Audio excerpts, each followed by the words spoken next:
A wise poet once said, haters gonna hate, hate, hate. Just gotta shake it off.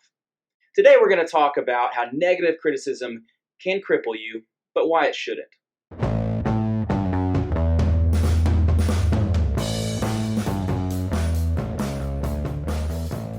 Hey, this is Dr. Kyle Fagala with another episode of the Digital Orthodontist. Today we're going to be talking about the number one question that I get most often about social media. What do we do if someone negatively criticizes us or posts something mean on our social media? It's eventually going to happen. For about 2.5 years, I had a perfect 5-star Google rating. And you know what happened? Somebody came around and hated. It was a 3-star review. It's not that bad, but our perfect score was ruined. And I'll be honest with you, for an entire weekend, I was kind of bummed out. And if it gets brought up, I'm still a little bummed out. And the reason is because I feel like we did really good work in that situation. I feel like we didn't deserve the negative review. And you may feel the same way. You may feel that someone negatively criticizes you and puts it out there for the whole world to see, and you don't deserve it. But I'm here to tell you, you got to get over it. I've got to get over it. People are just going to hate occasionally. The more successful that you become or that your practice becomes, the more you open yourself up to criticism, and the more that people out there are going to want to hate on you. So you're going to have patients who get upset about something and that use social media as an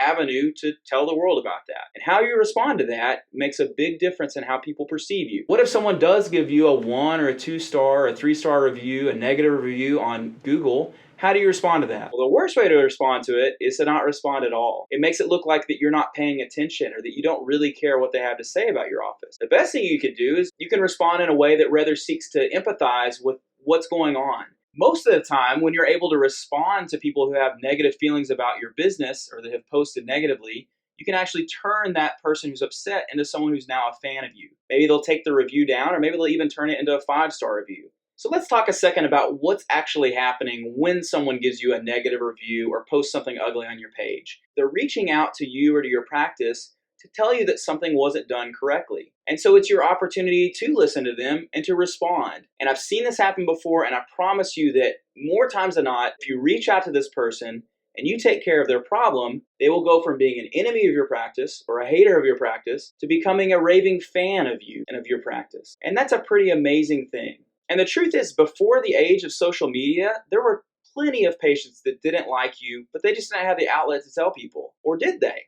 Probably they were actually telling every mom at the soccer games and at church and at the grocery store, if your name came up, how you were rude. And so honestly, I think social media is a great tool in the sense that it connects us and it allows for this feedback. This problem is not unique to orthodontists. The best item for sale on Amazon or the best restaurant in your city, they both have negative reviews, and maybe a lot of them. It does not stop those businesses or those items from selling well or being successful. And the same should be true of your office. For every negative review you get, you should have 50 more that are positive. And people, when they read that, it seems real, it seems authentic. So to respond to that question that I get very often of what happens when something negative happens on social media, don't worry about it. Embrace it, react to it. Hopefully turn that negative reviewer into a raving fan. If you want to follow us, go to neoncanvas.com/thedigitalortho. Thanks a lot. Have an awesome week. See you soon.